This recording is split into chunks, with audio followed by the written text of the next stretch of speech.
Coming up on this episode. My dear boy, you are not the second Messiah. You are never likely to be. And that's the way you're behaving these last few years. Would you please understand that you are a speck in the ocean, and the only possible importance you can be is to people who are trying to get money out of you? Thanks for stopping by. I did not know that. Please like and subscribe. Please stop saying don't forget to like and subscribe. Sure, but how are we going to get followers? I knew what he was up to before. What he could not make out was how I knew when he was up to something. I came upon an interesting story regarding John Lennon and his Aunt Mimi. Evidently, Aunt Mimi made a recording in response to John asking her to help him with some family history. She answered that and also let him know what she thought about some of the things he was involved in, and she commented on his behavior. Aunt Mimi was what we call a straight shooter. If you don't know who Aunt Mimi is, she raised John and they had a very close but at times difficult relationship. She was the older sister of Lennon's mother, Julia. To give you a brief history, Lennon's father was a merchant marine and was rarely around after John was born, and basically disappeared when Lennon was young and didn't come back into his life again until Beatlemania hit. Julia Lennon allowed her sister Mimi to raise young John, and he lived with Aunt Mimi from around age 5 on. Aunt Mimi tried to give Lennon a more structured childhood that her sister just was not capable of giving him. Tragically, Julia was killed when she was hit by a car and died in 1958 when John was 18. His mother was only 44. So let's talk about this recorded letter to John by Aunt Mimi. After reading about this recording, I spent quite a while trying to hunt it down. I finally came across some info that said that the Mimi recording was played on a radio program called the Lost Lennon Tapes, a radio program that aired from 1988 to 1992 and had 218 one-hour episodes. While I found some of those episodes online, I was unable to find the specific one that had the recorded letter of Mimi John. But I was able to find Mimi's words from that recorded letter, and these words were written down and posted online. Is it possible someone faked all this? I suppose. I have to admit I was among the doubters when I first came across this story. But then when I found the Mimi recorded listed in an episode guide for the Lost Lennon Tapes, it made me think it most likely is real. Like a previous program I did that came from Richard Burton's diary on his experience on Lucille Ball's show, I cloned Aunt Mimi's voice and used it to try to recreate her original recording. This first segment is her answer from when John requested some genealogy information from her. Now you needn't, for a start, send any BS genealogist down here, giving him a fine old holiday tramping around graveyards. What a good old time he must have had. This thing must have cost you a fortune. Now, it's in front of me, and I'm going to read it out to you, and you can't deny it, because every word in it is true. Alfred Lennon married Julia Stanley.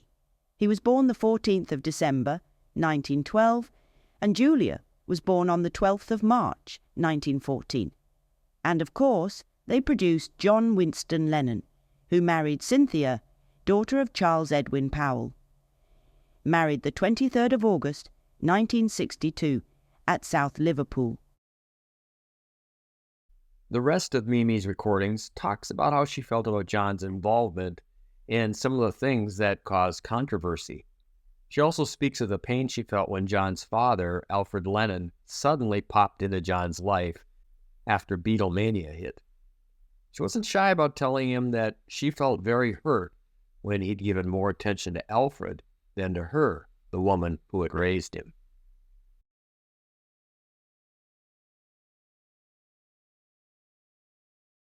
What's this rubbish you're talking about? You wouldn't mind donating your money to a real socialist government. For heaven's sake, use your nut. There's no such thing. None at all. Not when money's concerned. Money corrupts. You watch yourself, my lad. You're digging your own grave, and in no uncertain manner. Idealism is not the exclusive prerogative of English, Welsh, Irish, or any other nationality. It just happens. And you will wake up one of these days disillusioned and sad. You'll be the tool of unscrupulous people who'll exploit your idealism. And it will be a sad day for you, I'm telling you.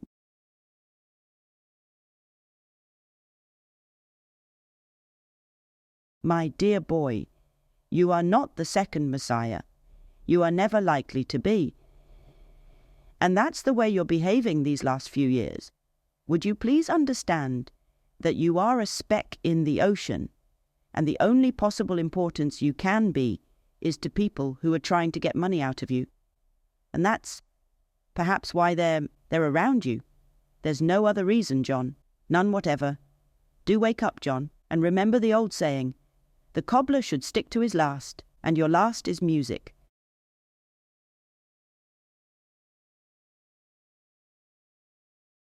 And get out of this little circle that you're in. It bodes no good for you. I'm telling you. Why do you think you're having such trouble trying to get this permit to stay in America? It's not for smoking a bit of cannabis. George Harrison smoked cannabis, but he was allowed in.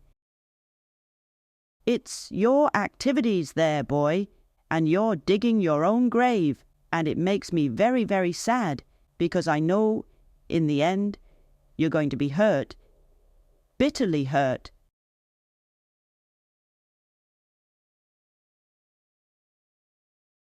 For years I've heard you yelling and shouting about love, but it seemed to me your heart was full of hate, and it showed in your face.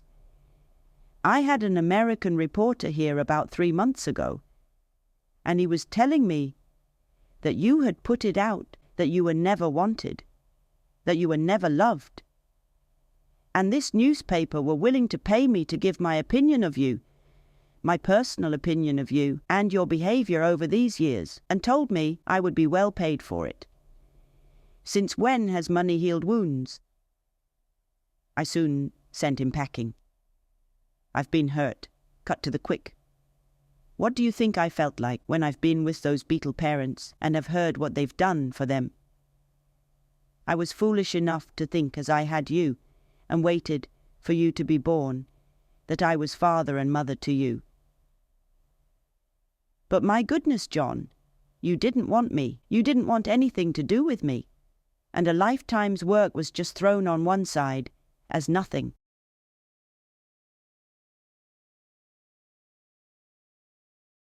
And you say the Beatles were dumb.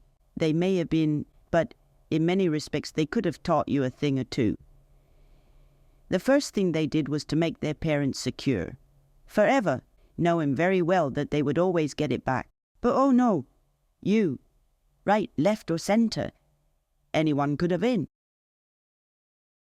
And then I had to ask you, this year, to help me out. A terrible thing for me. I'm telling you, it nearly killed me. I'd had the same money from 1962, and anybody with a little thought would have known that what I had was melting away during that 11 years.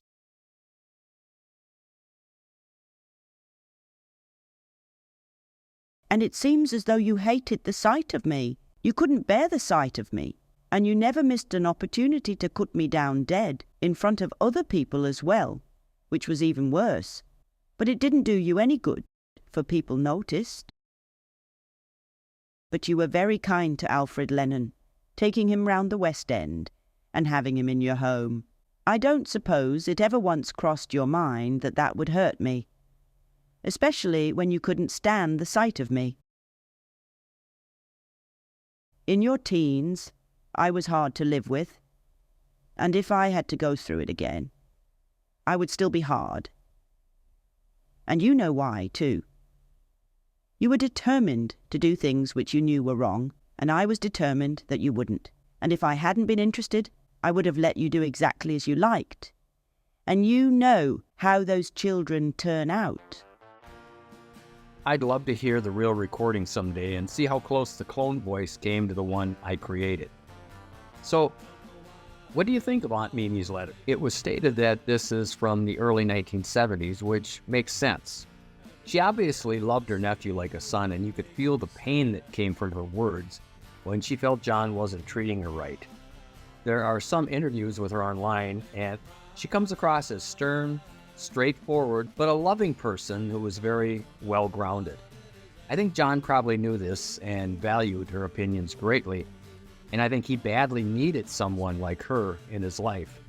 The fact is, he called her every week and spoke with her the evening before he was shot. He told her how excited he was about coming back to England after 10 years of being away. Hey, I hope you enjoyed this one. We'll talk to you soon.